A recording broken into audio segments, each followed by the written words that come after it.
السلام علیکم ورحمۃ اللہ وبرکاتہ۔ بسم اللہ الرحمن الرحیم۔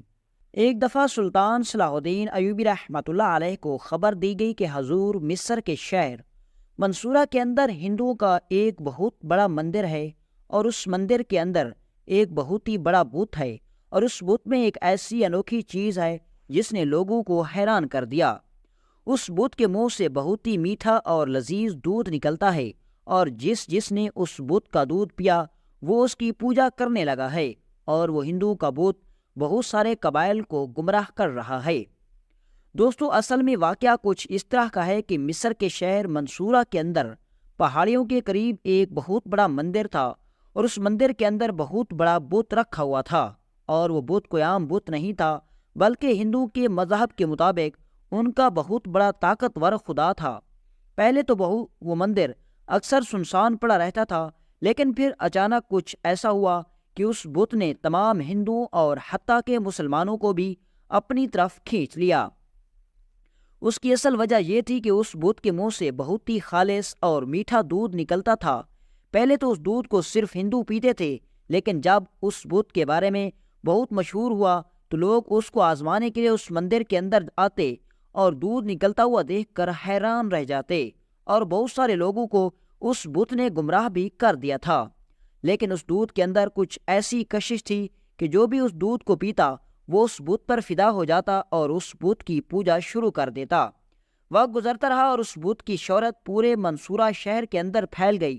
اس بت یعنی مندر کے قریب مسلمانوں کے قبائل آباد تھے، ان کے درمیان ایک قاضی صاحب تھا۔ وقت گزرنے کے ساتھ ساتھ اس قبائل کے لوگ جب اس مندر میں جاتے تو دودھ لے کر آتے تاکہ دیکھا جا سکے کہ آخر اس دودھ میں کیا خاص چیز ہے، کیا خاص بات ہے، اور جب وہ دودھ پیتے تو اس بت کے پجاری ہو جاتے، اور اس دودھ میں ایسی کشش تھی کہ وہ لوگوں کو اپنی طرف مائل کر دیتا۔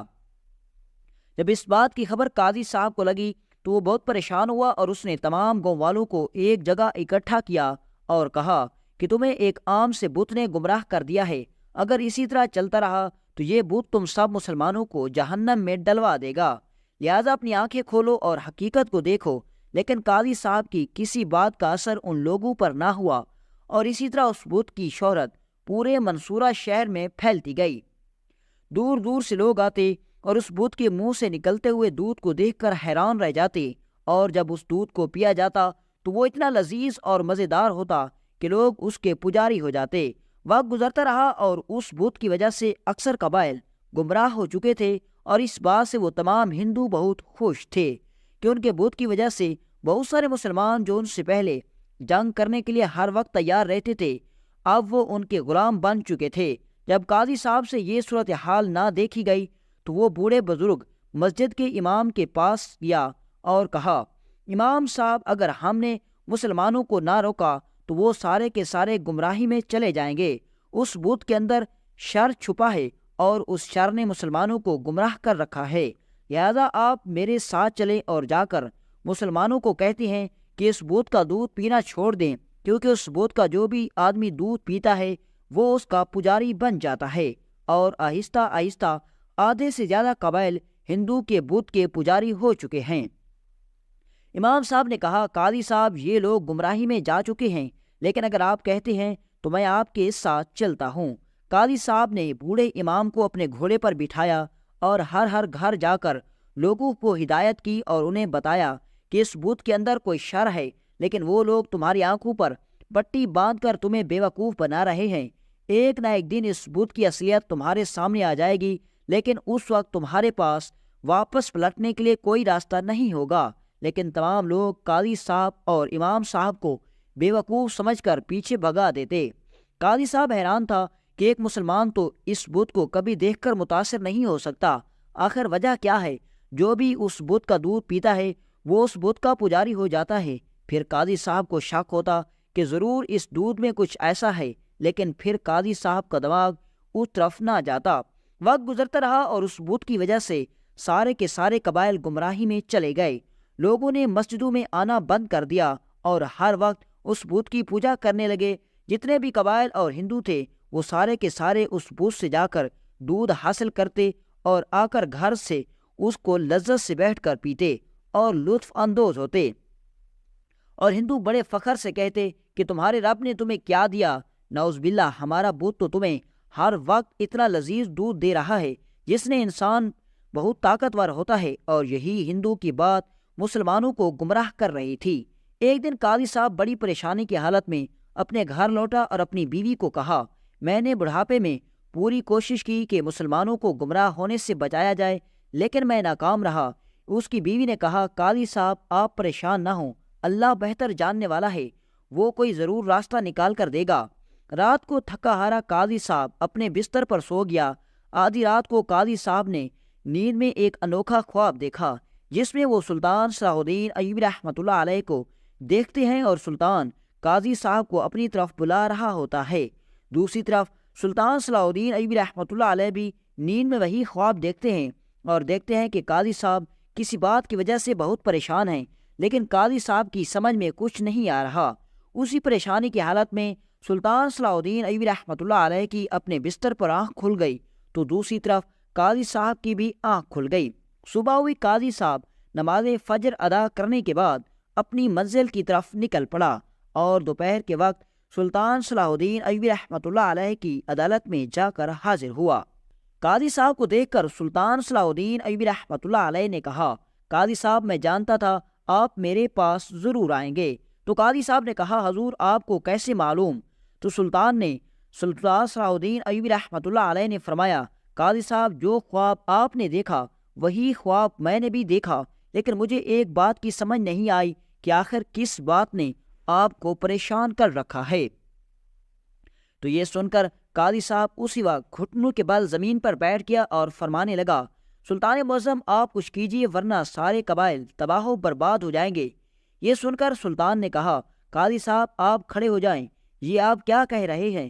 کس چیز نے مسلمانوں کو بچا لوں؟ تو قاضی صاحب نے کہا، سلطان معظم منصورہ کی پہاڑیوں کے قریب ہندوؤں کا ایک مندر ہے، اس مندر کے اندر ایک بت ہے، لیکن وہ مندر چاند سال پہلے ویران تھا۔ کبھی کبھی اس میں ہندو جاتے، لیکن چاند ماہ پہلے اس بت کے اندر سے دودھ آنے لگا اور وہ دودھ اتنا لذیذ اور مزیدار تھا کہ جو بھی اس کو پیتا اس کا پجاری بن جاتا۔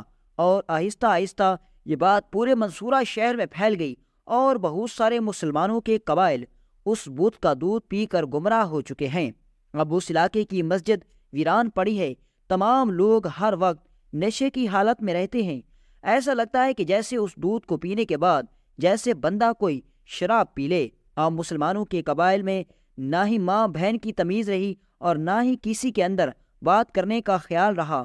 یہ سن کر سلطان صلاح الدین ایوبی رحمۃ اللہ علیہ حیران ہو گئے کہ آخر ایک بت کے اندر کیسے دودھ نکل سکتا ہے۔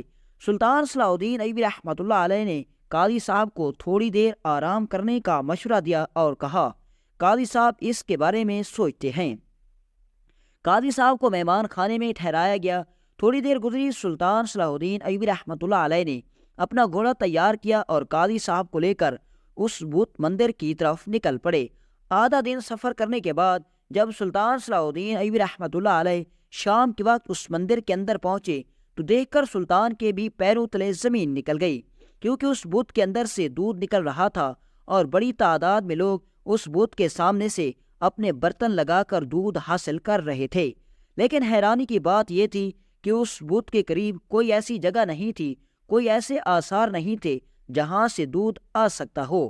تھوڑی دیر کے لیے اس بت نے سلطان کو بھی ہلا کے رکھ دیا کہ آخر ایک بے جان بت کے اندر سے دودھ کیسے نکل سکتا ہے، اور وہ بھی بڑی مقدار میں۔ سلطان صلاح الدین ایوبی رحمۃ اللہ علیہ بڑے حیران ہو گئے۔ اب سلطان صلاح الدین ایوبی رحمۃ اللہ علیہ چاہتے تو اس بت کو توڑ کر بھی اس راز سے پردہ اٹھا سکتے تھے کہ آخر اس بت کے اندر کیا راز ہے، لیکن سلطان نے ایسا نہیں کیا، کیونکہ سلطان جانتا تھا کہ اگر میں نے اس بت کو ہاتھ بھی لگایا تو ہندوؤں کے درمیان میرے لیے اور نفرت بڑھ جائے گی اور لوگ مجھے ایک ظالم سلطان کے نام سے جانیں گے۔ لہٰذا اس بت کے چھپے راز کو جاننے کے لیے ہمیں کوئی اور طریقہ تلاش کرنا ہوگا۔ سلطان صلاح الدین ایوبی رحمۃ اللہ علیہ اس وقت تو قاضی صاحب کے ساتھ قاضی صاحب کے گھر چلے گئے۔ رات کو سلطان صلاح الدین ایوبی رحمۃ اللہ علیہ نے قاضی صاحب کو کہا، آج رات اس راز سے پردہ اٹھ جائے گا۔ قاضی صاحب نے کہا، حضور وہ کیسے؟ تو سلطان صلاح الدین ایوبی رحمۃ اللہ علیہ نے کہا، ایک مسلمان ہونے کے ناطے یہ بات ہم بھی جانتے ہیں کہ ایک بے جان بت سے ایسے دودھ نہیں آ سکتا، ضرور اس کے پیچھے دشمنوں کا ہاتھ ہے۔ وہ مسلمانوں کو گمراہ کر کے کمزور کرنا چاہتے ہیں، اور انہوں نے اس بار مسلمانوں کو کمزور کرنے کا ایک اور انوکھا طریقہ نکالا ہے۔ لہٰذا میں جانتا ہوں کہ اس بت کے منہ سے نکلنے والا دودھ کسی اور طرف سے آ رہا ہے، لیکن یہ معصوم لوگ سمجھتے ہیں کہ یہ بت خدا ہے اور یہ ہمیں دودھ دے رہا ہے۔ سلطان صلاح الدین ایوبی رحمۃ اللہ علیہ نے اپنے سپاہیوں کو ساتھ لیا اور مشعلیں جلا کر اس مندر کی طرف چل پڑے۔ جب سلطان صلاح الدین ایوبی رحمۃ اللہ علیہ اپنے سپاہیوں کے ساتھ وہاں پہنچے تو سپاہی حفاظت کے لیے تعینات تھے۔ سلطان صلاح الدین ایوبی رحمۃ اللہ علیہ کے بہادر سپاہی ان پر ٹوٹ پڑے اور ان کو وہیں بے ہوش کر دیا۔ اب سلطان صلاح الدین ایوبی رحمۃ اللہ علیہ مندر کے اندر داخل ہوئے اور بت کو باریکی سے دیکھنے لگے کہ آخر اس بت میں ایسا کیا ہے، یہ دودھ دیتا ہے اور وہ بھی اتنی بھاری مقدار میں۔ سلطان صلاح الدین ایوبی رحمۃ اللہ علیہ نے ایک گلاس دودھ کا بھرا اور اپنے ایک سپاہی کو دیا اور کہا، جا کر یہ شاہی حکیم کو دو اور اس کو کہو اس میں معلوم کرے کہ آخر اس دودھ کس چیز کا دودھ ہے اور اس دودھ میں ایسی کیا چیز ہے جو پیتے ہی بندے کو اپنے قابو میں کر لیتی ہے۔ اس کے بعد سلطان صلاح الدین ایوبی رحمۃ اللہ علیہ نے اس مندر کا معائنہ کرنے کے بعد سپاہیوں کو کہا، ضرور اس بت کے منہ سے دودھ نکالنے کے لیے کسی پائپ کے ذریعے اس بت کے اندر دودھ داخل کیا جاتا ہے، لیکن دودھ کسی اونچائی والی جگہ سے ڈالا جاتا ہے، اس لیے یہ تو یہاں اتنا بہت اونچا ہونے کے باوجود اس کے منہ سے دودھ نکل رہا ہے۔ سلطان صلاح الدین ایوبی رحمۃ اللہ علیہ نے مندر کے باہر نکل کر پچھلی طرف سے سپاہیوں کو حکم دیا کہ یہاں کھدائی شروع کر دو۔ سپاہی نے کھدائی شروع کی تو اچانک ایک چمڑے سے بنا ہوا پائپ معلوم ہوا۔ سلطان صلاح الدین ایوبی رحمۃ اللہ علیہ نے حکم دیا کہ جس طرف یہ چمڑے سے بنا ہوا پائپ جا رہا ہے اس کو اسی طرح کھودتے جاؤ۔ سپاہی کھودتے گئے اور کھودتے کھودتے آدھی رات ہو چکی تھی، اور جب اس پائپ کے اختتام پر پہنچے تو وہ پائپ پہاڑ کی چوٹی پر ختم ہوا۔ جیسے ہی سلطان کے سپاہی اور سلطان اس پہاڑ کی چوٹی پر پہنچا تو سپاہیوں نے سلطان اور اس کے سپاہیوں پر حملہ کر دیا، لیکن سلطان صلاح الدین ایوبی رحمۃ اللہ علیہ ساری صورتحال کے بارے میں جانتے تھے، لہذا سلطان کے بہادر سپاہیوں نے دشمنوں کو وہیں پچھاڑ دیا اور ان کا صرف ایک سردار بچا۔ سلطان صلاح الدین ایوبی رحمۃ اللہ علیہ نے اس کو پکڑا اور قاضی صاحب کے گھر لے گیا۔ اب سلطان صلاح الدین ایوبی رحمۃ اللہ علیہ نے اس کو کہا، بتاؤ سارا معاملہ کیا ہے؟ تو اس نے کہا، سلطان معظم، میں ہندوؤں کا سردار ہوں اور چند سالوں سے مسلمانوں کی تعداد ہم سے بہت زیادہ تھی اور یہ ہم پر بہت حاوی ہو چکے تھے، لہٰذا ہم نے ان کے ساتھ جنگ بھی نہیں کر سکتے تھے۔ ہم نے سوچا کہ کچھ ایسا کام کیا جائے جس سے مسلمانوں کو کمزور کیا جائے، اور یہی منصوبہ ہمارے خیال میں آیا کہ ہم کچھ ایسا انوکھا کام کریں جس سے مسلمانوں کو گمراہ کیا جائے۔ اس لیے ہم نے بھاری رقم خرچ کر کے اور کئی مہینوں کی جدوجہد کے بعد پہاڑ کی چوٹی سے لے کر اس بت کے اندر تک ایک چمڑے سے بنا پائپ گزارا، اور اس پہاڑ کی چوٹی سے بیٹھ کر جب ہم اس پائپ کے اندر دودھ ڈالتے تو اتنی بلندی کی وجہ سے وہ دودھ فوراً اس بت کے منہ سے نکلنا شروع ہو جاتا۔ اتنے میں سلطان صلاح الدین ایوبی رحمۃ اللہ علیہ کا وہ سپاہی وہاں پہنچ گیا اور کہا، سلطان معظم، حکیم صاحب نے معائنہ کیا اور بتایا کہ یہ دودھ بہت خطرناک دودھ ہے۔ تو اتنے میں سلطان نے اس سے پوچھا، بتاؤ اس دودھ کے اندر ایسا کیا ہوتا ہے؟